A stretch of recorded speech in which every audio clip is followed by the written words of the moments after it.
So it depends. So that's why you have to take your case to the qadi, who will ask you this detailed questions, ask you detailed questions, and ask you for more information. If all the three cases of talaq, the first one was valid, qadi said it is valid. The second one the same. The third one is, that's the end of it. If he said, no, this one cannot be counted, this talaq is invalid, so here, then it will be only counted as two. So that's why, my dear brothers, try to remove this word talaq from your mind. Wipe it away. Not for the silliest reason for anything, the word talaq comes on your tongue. Because now the rate of talaq among the Muslims is so alarming. You know this. And also the rate of khula. A sister, every sister, I want khula, I want khula, I want... Subhanallah. The Prophet ﷺ said, those who ask for khula for anything, no reason, they are hypocrites, munafiqat.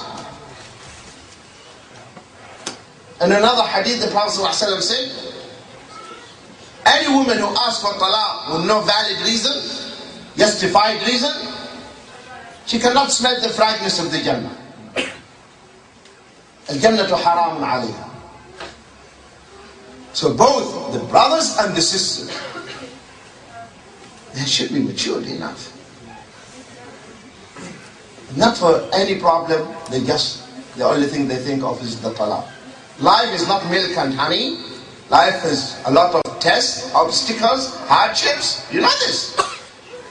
Even the house of the Prophet ﷺ, he had problems with his wives. All of them, they got together, the wives of the Prophet ﷺ, said, we want maintenance. Give us. He said, I don't have. So he got angry with them and he left them. And he said, you will not see me for 1 month. And he stayed in the masjid for 1 month. Sleeping in the masjid, not in his houses. And the rumors went all over Medina. The Prophet divorced his wives. The Prophet divorced his wife.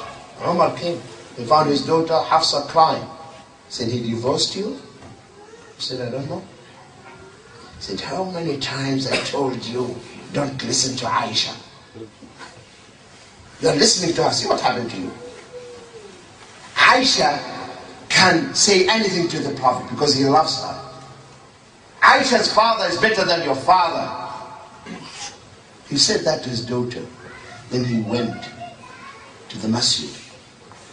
And the Prophet ﷺ was in the room in the masjid and Bilal at the door. He said, ask the Prophet ﷺ that I want to see him. He went inside, he came, he said, 3 times. After the 3rd time, he started walking back. Now Umar, he entered, he looked, he didn't see anything in the room. The Prophet ﷺ sleeping on the ground.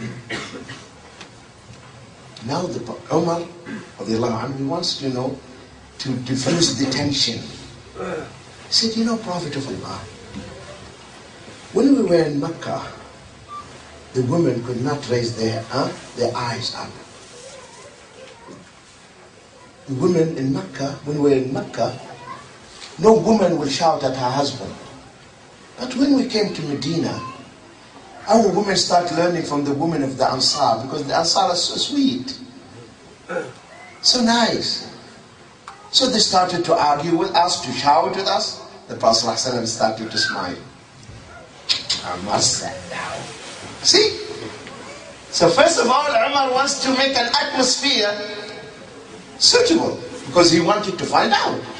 So now the Prophet ﷺ is relaxed, he's smiling. Umar said, oh Prophet of Allah, did you divorce your wives? And the Prophet ﷺ said, no, I didn't. Umar came shouting. The message is full of the Sahaba, and Umar is shouting, the Prophet did not divorce his wives. After 1 month, the Prophet ﷺ went back to his wives. And the first one he started with was Aisha.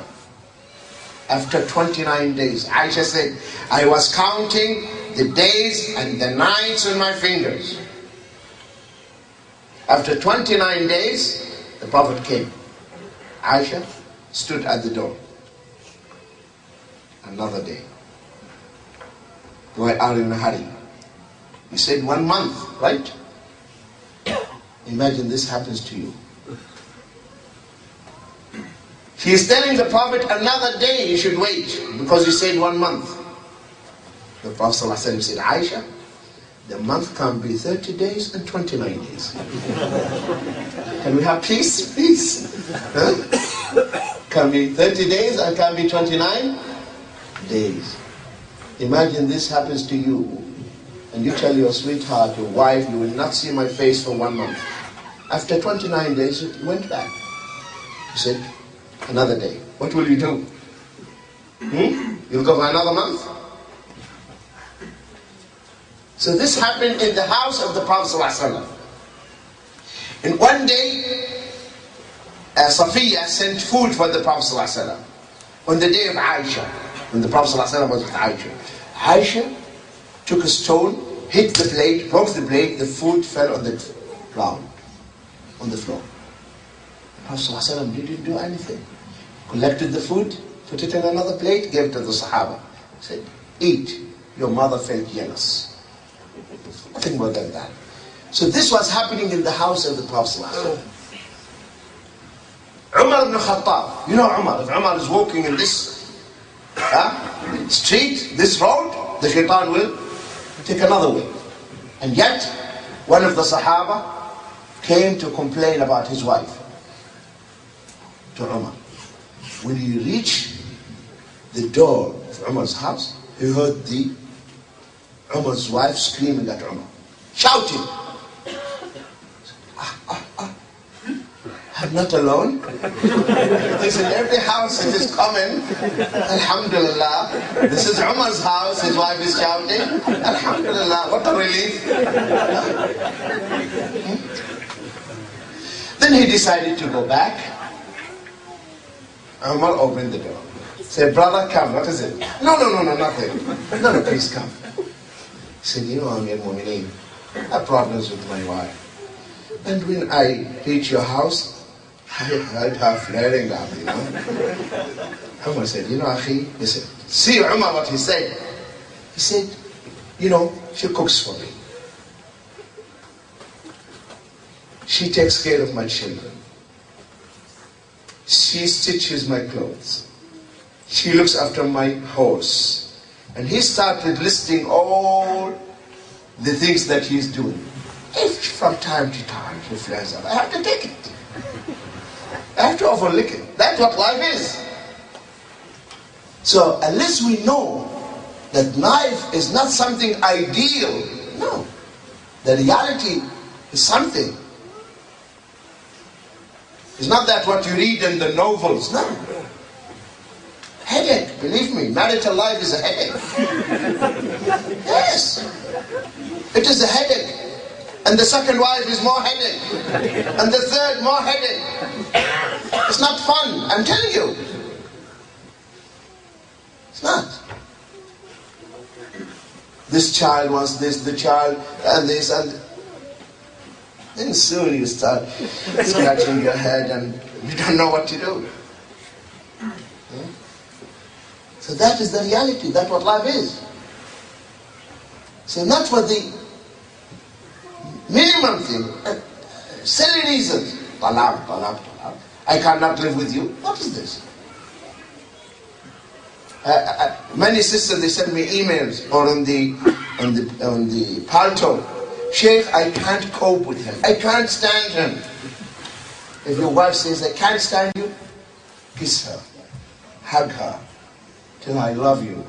If he tells you divorce me, tell her I love you. That means when you say, give me talaq, divorce me, it means love me more. Sisters, right? Yeah, love me more. That's what she needs. Because if the moment you say you are tariq, she will start, crying. That's wonderful.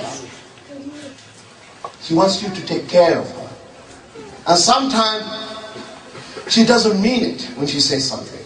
That's why Allah subhanahu wa ta'ala, He didn't give them the power to have the talaq in their hand. Imagine that the women, they have it in their hand. Imagine that. First day. Talik, talik, talik. Go.